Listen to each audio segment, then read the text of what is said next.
Çanaqqala 1-ci Dünya müharibəsinin ən mühüm və taleyüklü döyüşlərindən biri olub.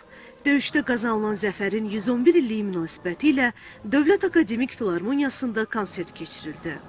Gecəkar Vasif Adıgözəlovun Türk xalqının qəhrəmanlıq ruhunu, fədakarlığını və mübarizə əzmini əks etdirən Çanaqqala 1915 oratoriyası səsləndirildi.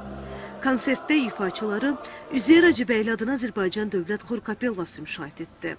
Orkestrin dirijoru Yalçın Adıgözəlov, bədii rəhbəri isə Gülbacı İmanov oldu.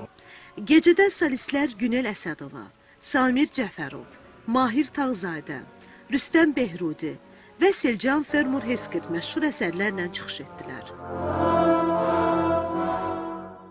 Mən burada Ninnini səsləndirdim. Digər solistlər də həmçinin çox gözəl ifalar səsləndirdilər.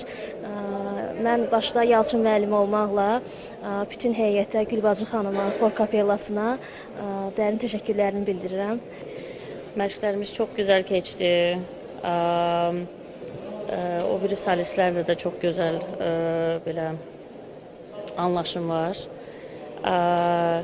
Və çox ümidvaram ki, hamını sevindirərik bu əsərlə. Çanaqqala döyüşünün ruhunu əks etdirən konsert tarixi kitab səhifələri ilə yanaşı, həm də musiqi də yaşatdı.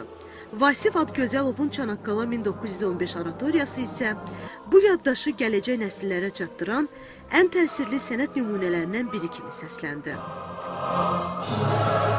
İnarə Hümbətova, Nemət Məmmədov, Ayşəm Razi, Rüstəm Məmmədov, Mədəniyyət xəbərləri.